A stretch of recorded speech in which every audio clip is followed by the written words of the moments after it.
Welcome to Jerusalem Unplugged, the only podcast dedicated to Jerusalem, its history, and its people. Your host, Roberto Mazza, will bring you guests discussing their relationship with the Holy City. A journey through history, society, feelings, and hopes for the future. Follow the podcast on all social media platforms at Jerusalem Unplugged.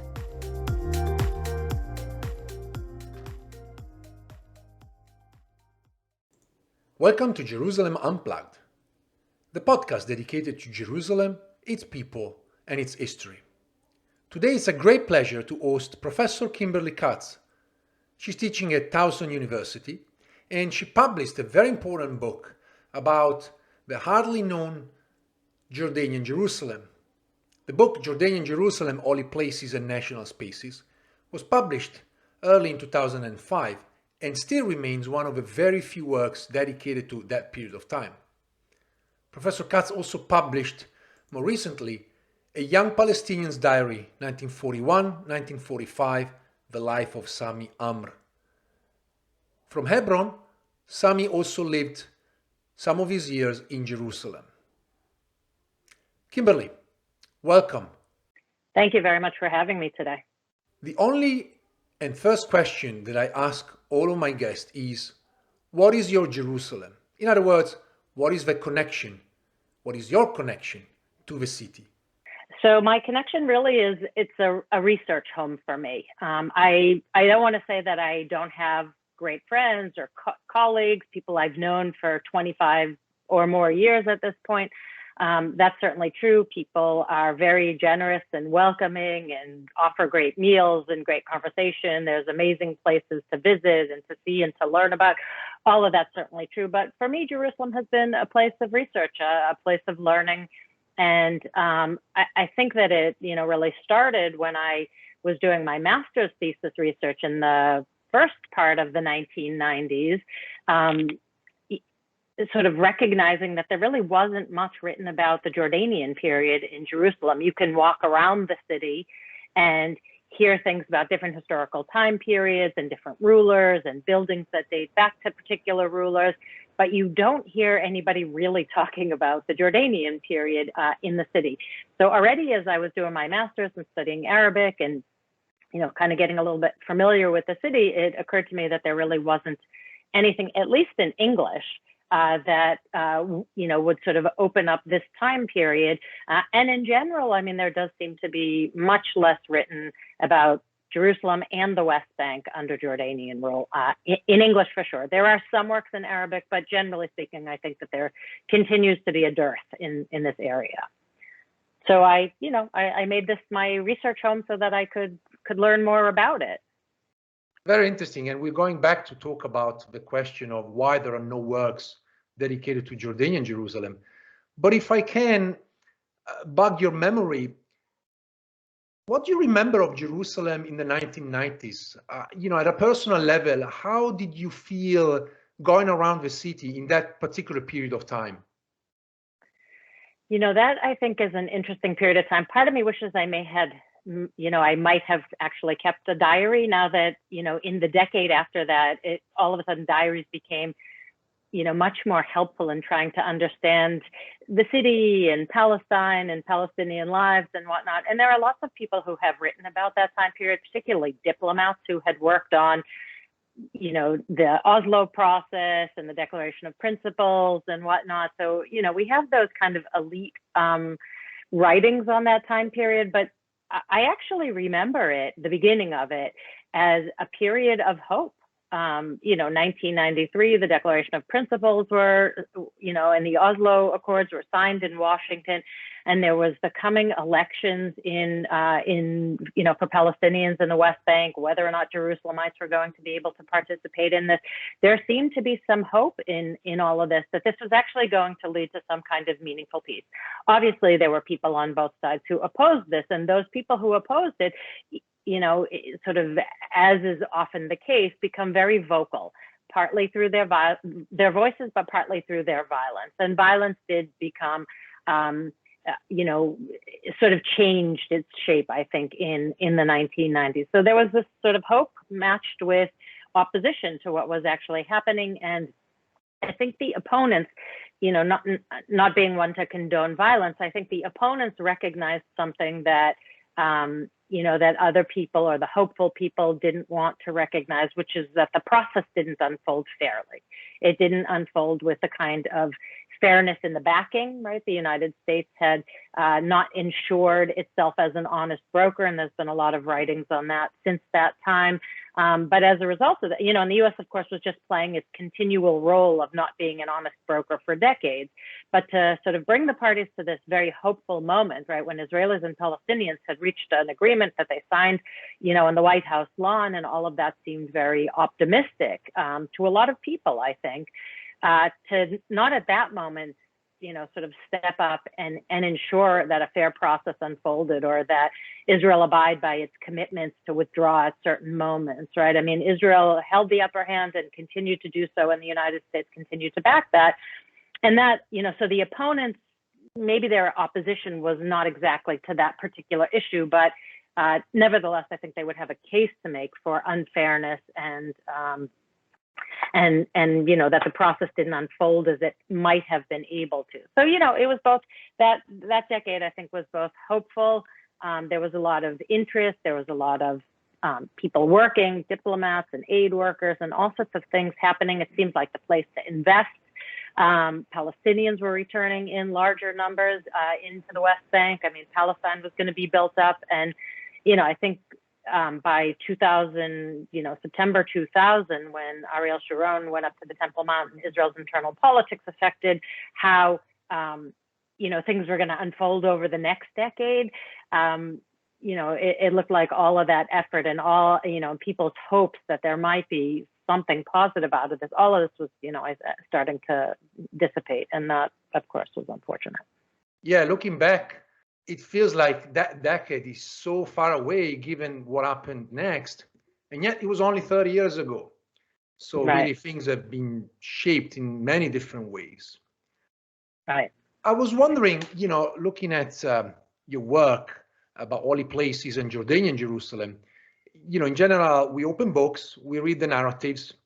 Not many times we ask about the process of research. And I was wondering, how was your experience researching the material in Jerusalem, in the archives, in the libraries, in order to produce your work? So that's a good question. I mean, I think anybody who does research in Jerusalem knows that it's a complicated place to be, right? You certainly need language skills, and you need to know how to navigate. You need to know how to understand who is in a particular place and where you're going to and how you're going to get there. All of that's actually important, I think, when doing research in Jerusalem. So sort of crossing the unmarked boundaries to get from Palestinian areas where there are some libraries and small archives to Israel's state archive in another part of the city, right? Those are problems that people face every day. Palestinians face challenges every day in navigating the city, but for a foreign researcher, it can be even more challenging, right? Maybe some unwritten rules take time before you figure out what is actually happening. So, so I did a lot of that. But I also want to say that, because the archival situation is so complex, right? That I think, you have to think a bit more broadly about how you manage to write about the Jordanian period, how you do research on the Jordanian period. And that has to do with Jordan's archival situation, right? So a lot of the documents that Jordanians had been keeping from 1948 to 1967, which is the time period that my book, Jordanian Jerusalem, focuses on, those documents had actually been captured by Israel during the 1967 war. And as a result of that, they were inaccessible.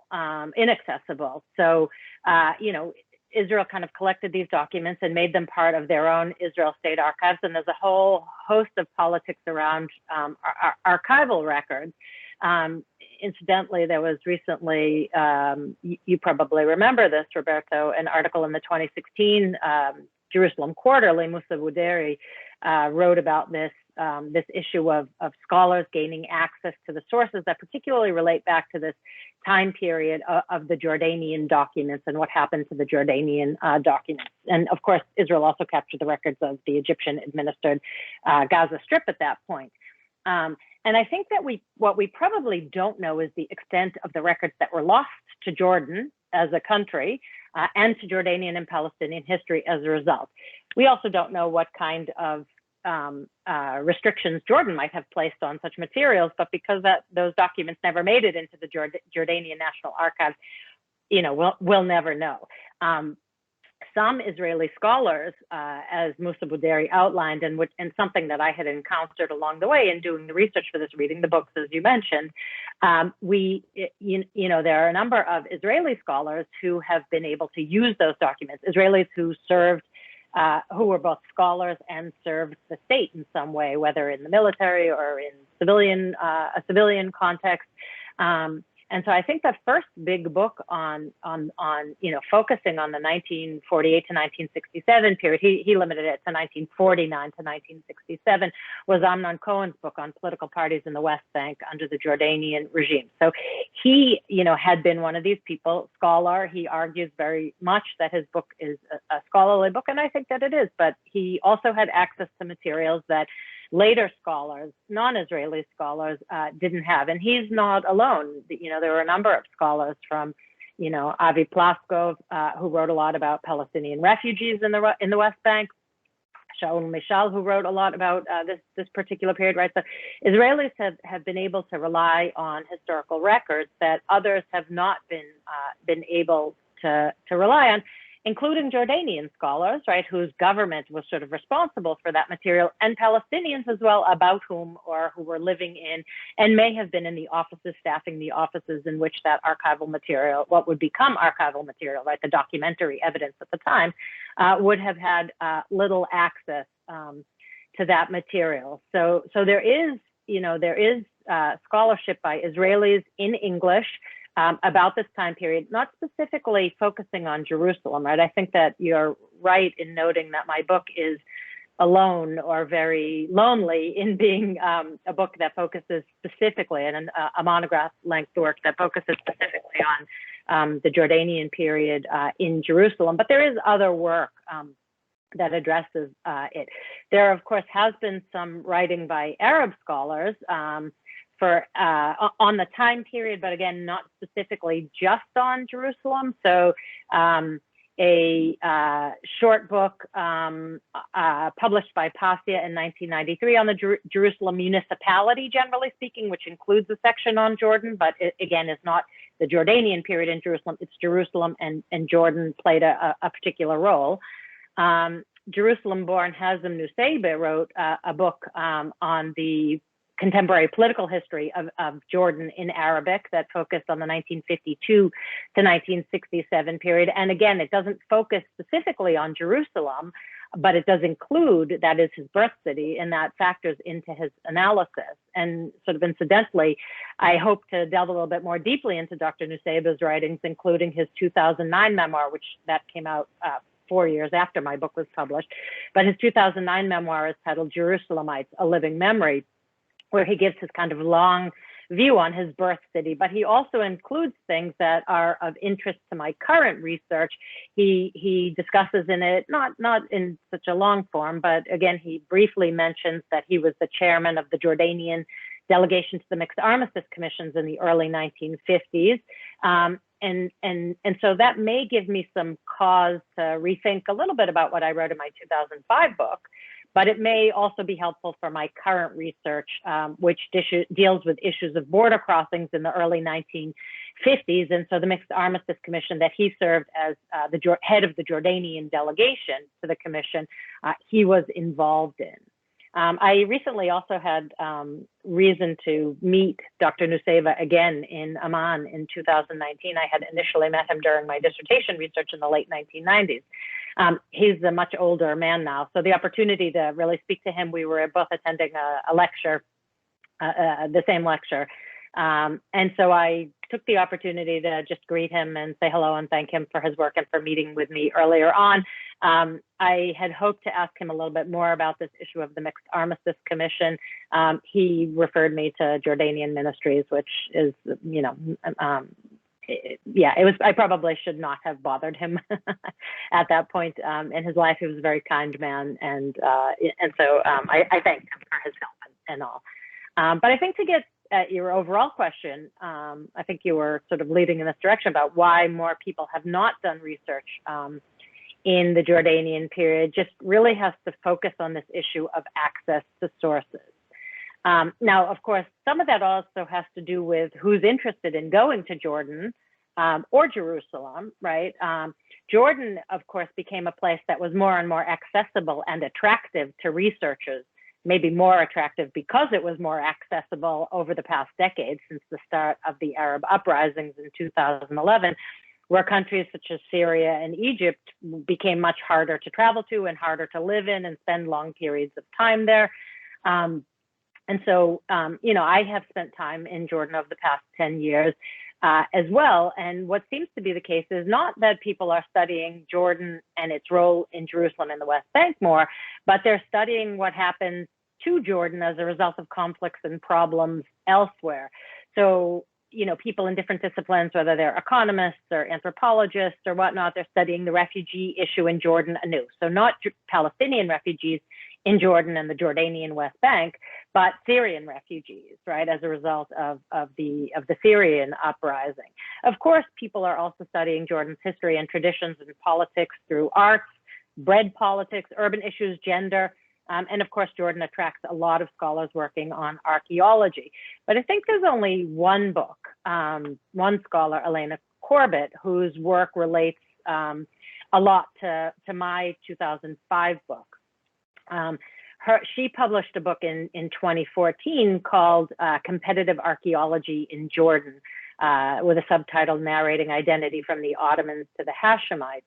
And in that book, she explores Jordanian identity through a framework of core and periphery. And she goes back to the late Ottoman period when European powers were more and more interested in Palestine and the Holy Land. And I think we could look at Palestine as the kind of core and Transjordan as the periphery at that time. That's what she notes in the book. But she argues for an inversion of that more traditional view of the Holy Land core, the Palestine Holy Land core and Transjordan as a periphery, when Jordan came to control the holy places in Jerusalem and the rest of the West Bank, Bethlehem and Hebron from 1948 to 1967. So that is when she argues Jerusalem became a Holy Land core. And she, so it's a really interesting work, but it doesn't focus just on the Jordanian period, although Elena relied on some of my research, that I had done more than a decade earlier. So this was, a really valuable way, I think, to me to see it, expanding how to think about Jordan's role in Jerusalem and its relationship to Jerusalem and to West Bank holy places. But of course, she continues on with a longer look. So not only does she start much earlier than my book does, but she also expands it till much more recently to look at Jordan's role in with regard to Jerusalem and its relationship to the holy places after 1967, when Jordan had to rethink and reconstruct identity following the loss of Jerusalem and the West Bank to Israel as a result of the June 1967 war. This is fascinating, and it brings me to ask a question. Jordan came to control Jerusalem as a result of the 1948 war, and obviously they controlled the old city and what then became to be known as East Jerusalem.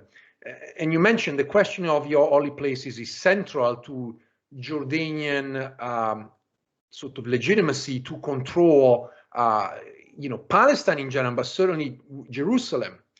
So I was wondering if you can take us through a short journey of Jordanian Jerusalem. How was the city between 1948 and 1967? So it's interesting, as we were talking about before, maybe even before you started recording, we were talking about diaries and memoirs, I think maybe at the start of the interview.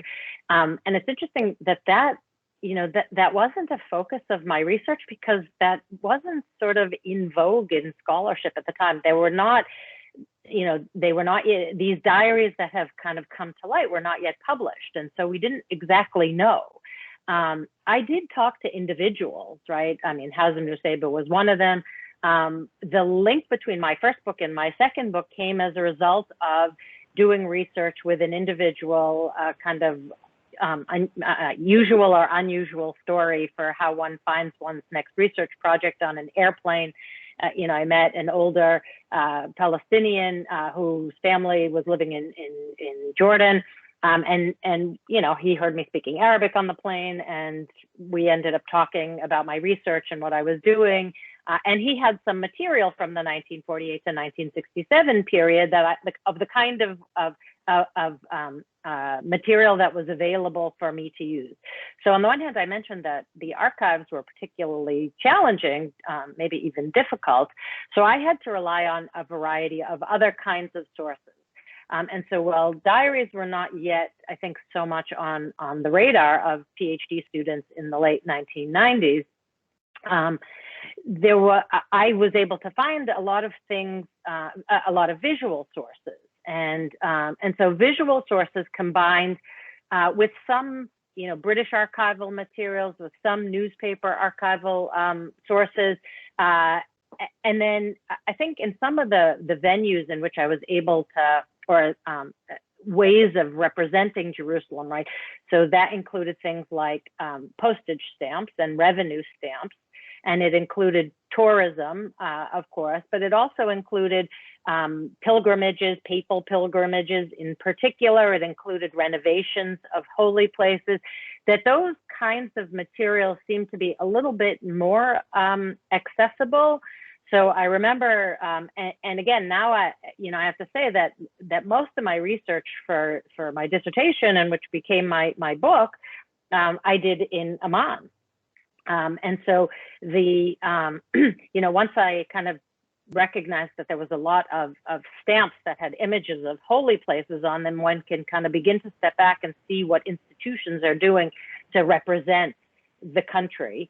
And it became a little bit complicated, but at the time, there had been a postal museum that was accessible, connected to the postal ministry. That has since changed. So, I was in this kind of moment where, these things, one could simply go into the postal ministry and which had on the ground floor an exhibition of the history of postage stamps for the kingdom, which included this 1948 to 1967 period, and then, delve a little bit more deeply into what was happening with regard to postage stamps, which is kind of, in some ways that in and of itself is an interesting story because it tracks Jordan's, as historians were looking for change over time, and stamps changed over time with how Jordan used them and to demonstrate its connection or its control over holy places or its affinity or the identity that it was sort of creating for Jordanians with regard to holy places. So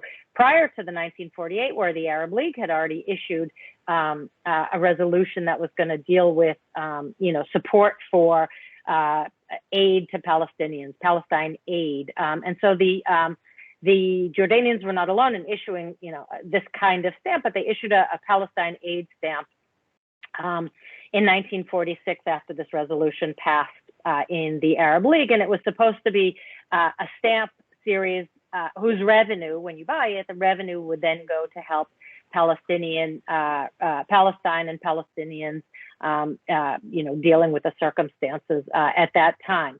And then the stamps went through a kind of process where they had an overmark on them, an overprint on them that read Palestine.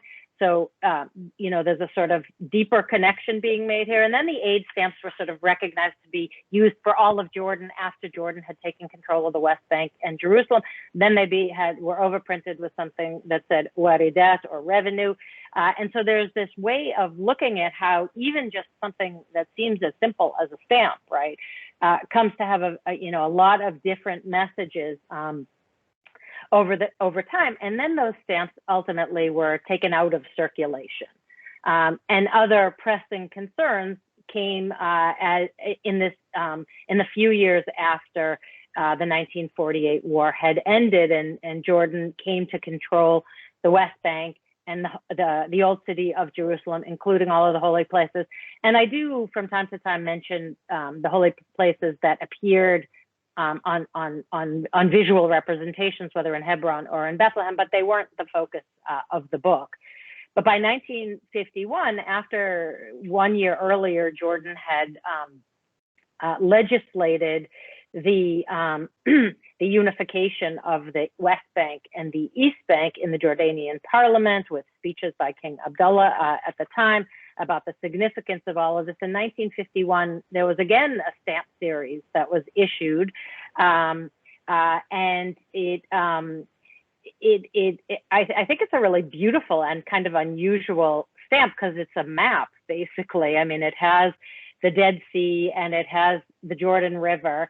And on one side, it has, on the western side, the left side of the stamp, it has an image of the Dome of the Rock. And on the east side, or the right side of the stamp, it has the treasury in Petra. So, and on the, you know, and then it has a big kind of, a little bit of wording on it. It says, Zikra Wahdat al-Urdun, right? The unity of, them in commemoration of the unity of Jordan, right? So it's sort of, it's almost like, I think I wrote in the book, it's kind of like the Jordan River is stitching these two parts of territory together, right? So now, you know, there had never been a political entity distinct like that you could draw and create a map and an image and whatever. And here the Jordanians had done it, and this is a reflection of unity. So I think stamps were really an interesting way for the Jordanians to demonstrate, you know, how they viewed the territory that they now controlled, which was, you know, very significantly included holy places. Postage stamps were not the only place where visual representation could circulate in society. And stamps, by the way, are important because although it's not really the case in the United States, and I don't know that it was the case in the United States even in the 1950s, but stamps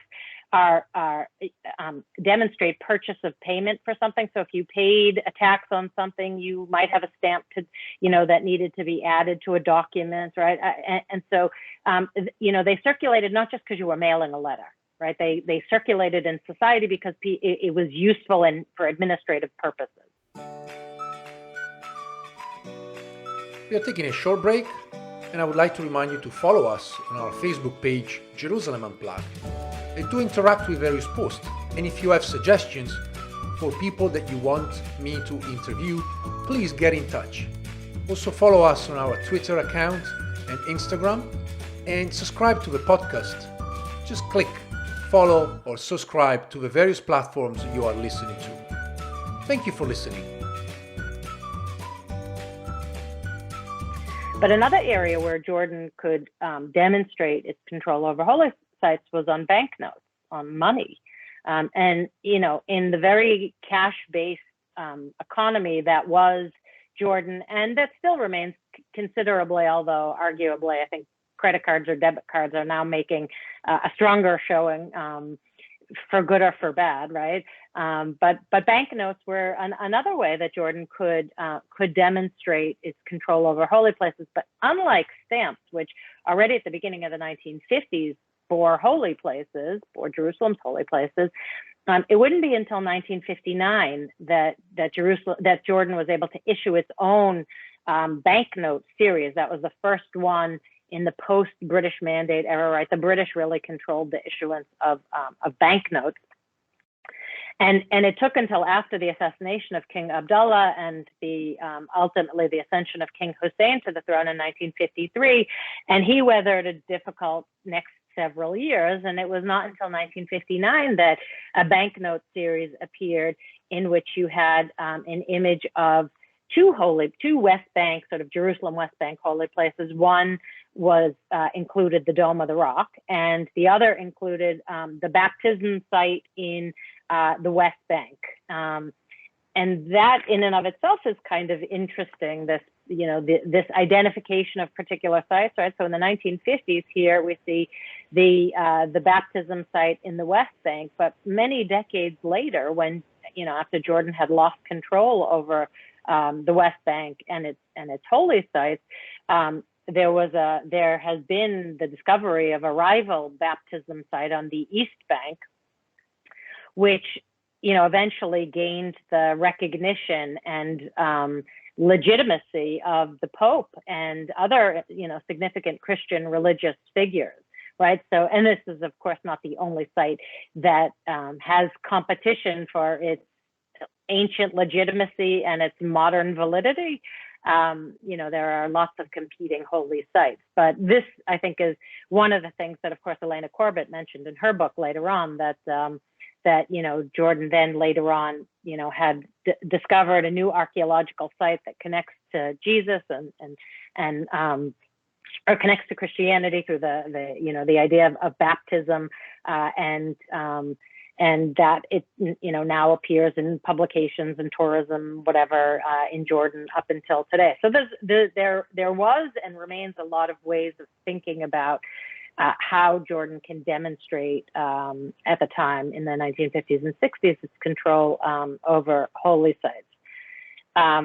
There are a few other places as well, if you think that your listeners would be interested in hearing where Jordan did this. And I want to move to the question of a diary that you discussed in your second book. But I just want to say here that it's fascinating to see that we tend to think about the history of Jerusalem and Jerusalem always through building, obviously people, politics, and we forget about the question of legitimacy. And as I'm browsing pictures of Jordanian stamps between 49 and 67, there is entire collections dedicated to Al-Aqsa, but also to Christian holy places. Not to mention that I found a stamp dedicated to the first anniversary of Pope Paul VI visit to the Holy Land.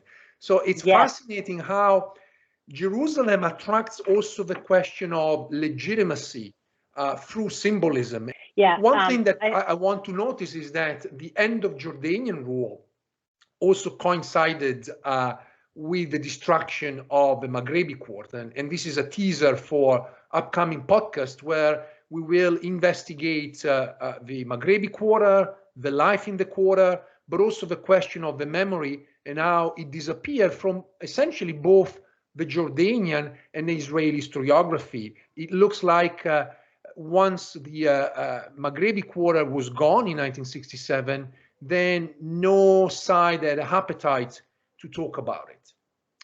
But what I have appetite to talk about it is the diary that you eventually published later, a young Palestinian's diary, 1941-1945, the life of Sammy Amr. Sammy Amr was from Hebron, and yet he spent some time in Jerusalem, and also parts of the diaries were written in Jerusalem. Can you tell us who was Sammy Amr?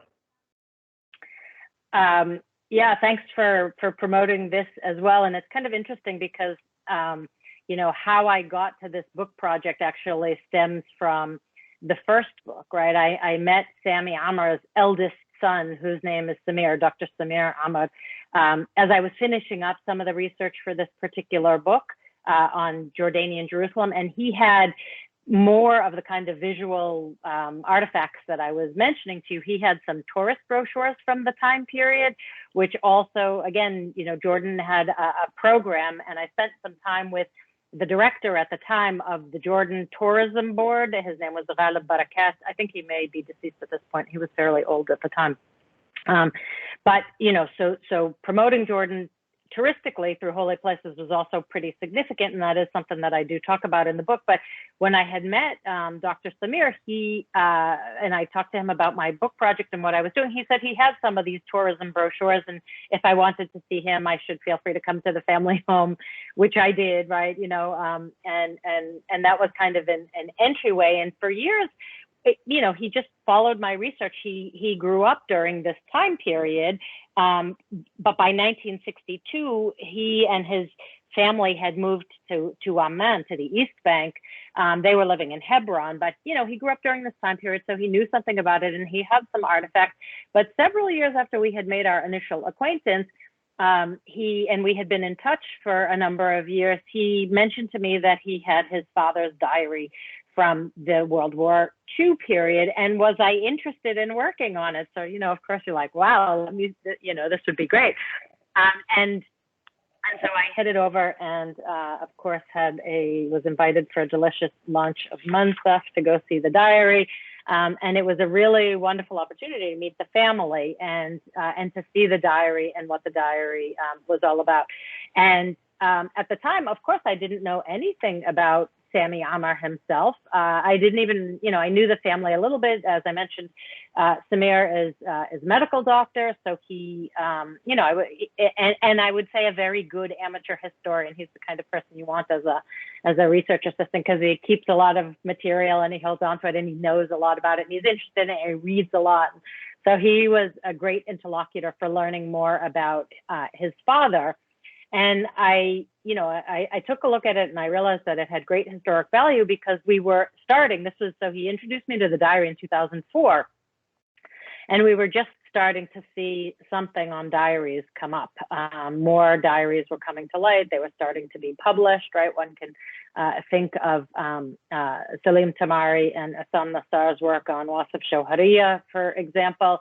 And there were others, right, that were starting to come to light. So this seemed like a real opportunity because Sammy was from Hebron and he grew up his early years in Hebron. And at the time that he wrote, he really was nobody particularly significant. His father had died when he was young. His father had been a tax collector under the Ottomans and died when he was quite young. So the family had some struggles and challenges, financial struggles and challenges, plus his mother was now raising 5 children alone. I think 5 children, yeah. So as I came to learn more about Sammy during his World War II writings, I also, of course, learned from Samir what he would go on to do. And he was, I think indicative in many ways of Palestinians growing up in the time period. He completed the 7th grade. That was fairly common at the time, when he was 16 years old. And that also was not uncommon because people sometimes worked and came in and out of school when they could complete it. And so 16, I think, was not necessarily unusual. But at 16, he moved to Jerusalem and he sought to kind of find his way in the world. He would have liked more education, wasn't able to get it. So there is this theme of education running through it.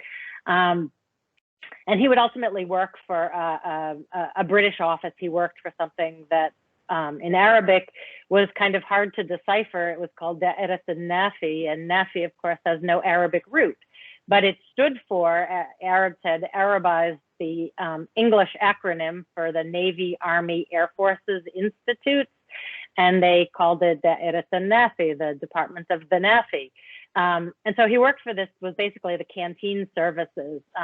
And in that sense, we get, his life in Jerusalem, we get a sense of what his work for a British office was all about at a particularly difficult moment, right, World War II. For young people who were trying to make their way, who have limited education. He had some English, right, because the education in the Mandate period included enough English so that Arabs could, serve in some capacity, but not enough to raise insurrection or nationalist agitation or uprising. Right? So he had limits on all of this. He changed jobs. He talked about his life renting rooms in Jerusalem, about relations between different groups of people. He also had a lot of anxiety, maybe anxiety is too strong, nervousness around girls and women, right? So he writes about that a lot in his diary. He rented a room from an Italian woman whose name was Aldo, and she, during World War II of all things, right, an Italian woman living in Jerusalem during World War II when it's under British control. She was good to him in a lot of ways, but she made him nervous because she couldn't tell if he was being motherly or kind of coming on to him. There's like he talks about sort of being trapped in this thing that he doesn't quite understand. So I think, and he also writes about the rooms that he lived in. One of them is kind of almost like a bomb shelter, in fact, where he writes that he can only see a little bit, he can only see people's legs below the knees from the window of this small room that he was renting, like a basement apartment, a basement shelter, not entirely clear. So he talks about shoes and socks that people are wearing right? So there's a lot of detail, but a lot of interest from the perspective that we're able to get from his life in Jerusalem. But you asked about who he was, and after this experience, he went on to work. He wanted to learn the trade of welding, and he had a cousin who was involved with the Communist Party, and it's possible that he was sort of thinking a bit more about nationalism. It's hard to really tell. He ended up moving into working for a British Mandate office. From that, he had a job in welding and making, these barrels for the military during the war. And then he sort of left that as his personal circumstances were beginning to change, and he became engaged to a cousin whose father was prominent in Hebron affairs. And he ultimately got a job in a British Mandate office that became connected to the Jordanian Ministry of the Interior. So a local office of the Jordanian Ministry of the Interior after the war in 1948. And he stayed there for a while, moving his way up in the Ministry of the Interior, and ultimately left when things got a bit challenging in around Black September. And then he went on to work in the private sector in real estate and did fairly well. And when I met his son on an airplane with his wife and family in 1999, Sammy had died 1 year just before that. And I never, unfortunately, got the opportunity to meet Sammy, but I feel like I know him very well because I delved really deeply into every word that he wrote in his diary. And I asked Samir and other family members. I mean, I interviewed Sammy's youngest sister, who's now deceased, but she lived long enough to see the English version of the diary, which has a very beautiful cover that the University of Texas Press did, including his picture from his British Mandate era passport. So this is this young guy wearing a suit and tie, very handsome guy. So his youngest sister did get to see that. Unfortunately, his wife did not. So I had also interviewed her, and she died before the 2009 publication of the book. So that was pretty sad. I was also very sad that they never got to see the book published in in Arabic. That took a number of years later. It came out in Arabic. The first publication, the first edition of the Arabic version came out in 2017, and it has been published in the second edition just recently. So I'm glad to know that there's interest in the Arabic diary, which is probably one of very few sort of weirdly translated diaries. So the diary itself was always in Arabic, and I translated it into English, and I wrote about it in English. And when the book was translated into Arabic, the original diary manuscript was used and transcribed so that it could be published in printed form. So it is the original diary, right? It's not a retranslation of my translation of the diary. It's the original diary. But what I wrote, including the voluminous number of footnotes, because both the diary needed annotations and, some of what I was writing needed annotations. So anything I wrote, that was translated into Arabic, and I'm glad to know that it has some interest and enough to warrant a second publication, a second edition. And I really hope this may serve as some sort of a push, particularly for those listeners that may, connected to Palestine or have families in Palestine, to look into some old boxes, and sometimes you can find something which you never thought could be valuable, but actually is extremely important for historians in order to rebuild and write about the neglected history, particularly of those periods that you've been working on. Jerusalem under Jordanian rules, we don't know much about the city. Similarly, about the period of World War II, there's so much political history, but so little about the social history of the city, the interactions between the communities. And so even this, the glimpse of history that we have through the diary here helps us to understand the nature of a sort of intercommunal relations between people. And I think this is very important for us and all of us that love Jerusalem. To tie back to what we were talking about earlier with the issue of archives and sources, I mean, as you say, couldn't be more important to gain access to people's private papers. And there has been a push, right, as you know, and the Jerusalem Quarterly has been doing some very good work on bringing these diaries, or at least excerpts, or scholarly analysis of them to light. But in light of the fact that, particularly from the 1948 to 1967 period, not just from Jerusalem, but all of the cities and villages of the West Bank, there is, archival material is just simply difficult to get access to, right? It is either within the Israel State Archives, which is now even less accessible than it had been. And I will say, Jordan's National Archives has improved over the decades, right? They built a whole new building and archive and library building, not far from Jordan University. And they've been digitizing a lot of material. But I mean, I think for this particular time period, because the records were in the West Bank and in Jerusalem, and those records, there was no collection of all the records. Quick, let's get them back to the East Bank because war is coming in 1967. That didn't happen. So those records are lost and, difficult to access. And while there is some accessibility, it's limited. So private papers, diaries, letters, they probably couldn't be more important than they would be for this particular period. One last question. You mentioned earlier your new project about crossing borders. And I was wondering if you can share a little bit of this new work that may see the light in the coming years, hopefully earlier.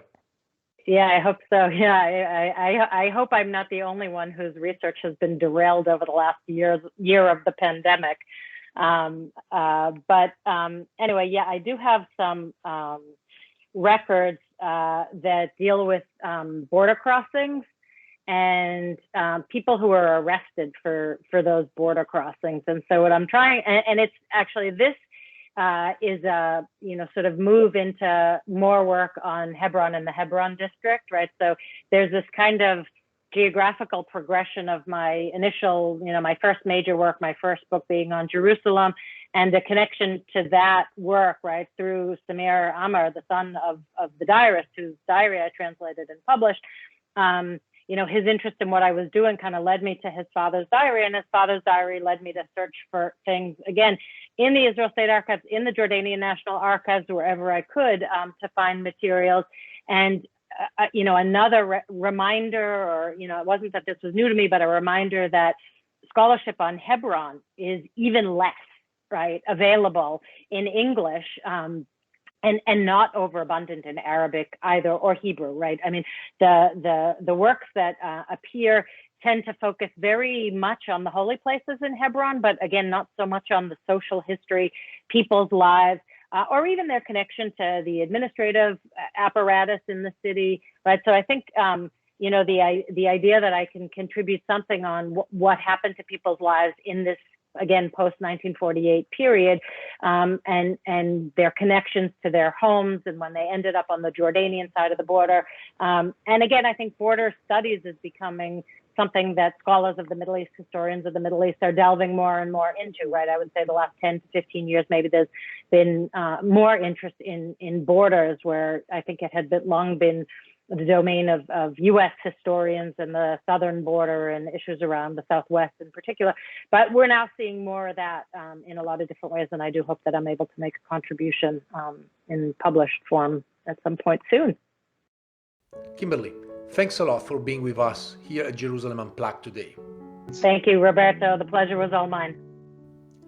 Your insight about Jordanian Jerusalem tells us that there's a lot that we don't know about the city and its history and its people. I would like to remind all our listeners, if you're from Jerusalem, or if your family is from the city, perhaps dig into old boxes. And if you find something, a diary, a letter, remember you're probably sitting on a treasure. Make it public. Get in touch with historians, with people that may value what you have been preserving for years or decades. Once again, thank you, Kimberly, and remember to follow us on our various platforms. Our Facebook page, please like us and follow us. Also our Twitter and Instagram accounts. Thank you. Until the next podcast.